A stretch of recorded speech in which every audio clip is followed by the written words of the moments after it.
અબાજભાઈ, એમની સાથે આવેલા મહેમાનો અને આપણી સમક્ષ બા નથી, પરંતુ હું બાનું પણ નામ લઈશ. પૂજ્ય બા, ચંદ્રની ચારે બાજુ પ્રકાશમાન ફેલાવતા તેવા મારા ગુરુજનો અને ચંદ્રની શોભા પકડતા તેવા વિદ્યાર્થીઓ, બહેનો તથા ભાઈઓ, આપ સૌને મારા નમસ્કાર.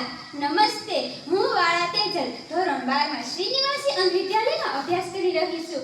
આજે આપણી શાળા એટલે કે લોક વિદ્યા મંદિર થોરડી અને શ્રીનિવાસી અંધ વિદ્યાલયમાં લુઈબ્રેલનો જન્મ જયંતિ હોય ને મારે એમની વિશે જો થોડું કહેવું હોય ત્યારે હું એટલું જ કહીશ કે કોયલને મધુર ગાવાનું મન થાય, મોરની થનગનાટ નાચવાનું મન થાય. કોયલને મધુર ગાવાનું મન થાય, મોરની થનગનાટ નાચવાનું મન થાય. મારા અને તમારા જેવા બાળકોને લુઈબ્રેલ વિશે બોલવાનું મન થાય, લુઈબ્રેલ વિશે બોલવાનું મન થાય. લુઈબ્રેલનો જન્મ 4 જાન્યુઆરી 1809 ના રોજ થયો હતો. તેઓનું અવસાન 1852 માં થયો હતો.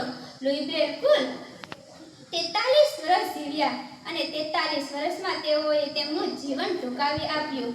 લુઈબ્રેલ જ્યારે નાના હતા ત્યારે તેઓ રમતા હતા અને રમતા રમતા તેઓના આંખમાં સળિયો વાગી ગયો. સળિયો વાગવાના કારણે લુઈબ્રેલની એક આંખ જતી રહી. ભગવાનને શું ખબર, તેમની બંને આંખ લઈ લીધી.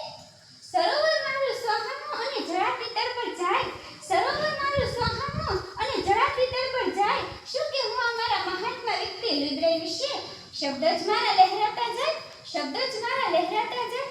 તમારા મનમાં તો પ્રશ્ન ઉદ્ભવ્યો જ હશે ને કે લુઈબ્રેલ એટલે શું? લુઈબ્રેલ એક આપણી જેમ સામાન્ય માણસ પણ હતા, જેઓએ આ લુઈ લીપ પાટીની શરૂઆત કરી હતી. 100% લીપ પાટી, અને આ 100% થી માંડી ને અત્યારે આ ઇંગ્લિશના સ્પેલિંગ સુધી આ લુઈબ્રેલમાં લખી શકે છે. અત્યારે આપણી શાળામાં બ્લાઇન્ડ વિદ્યાર્થી એટલે કે નિવાસી અંધ વિદ્યાલય બાળકોએ જેમ તમારું સાહિત્ય અઘરું છે ને એથી જ વિશિષ્ટ અમારું આ લુઈબ્રેલ અઘરું છે.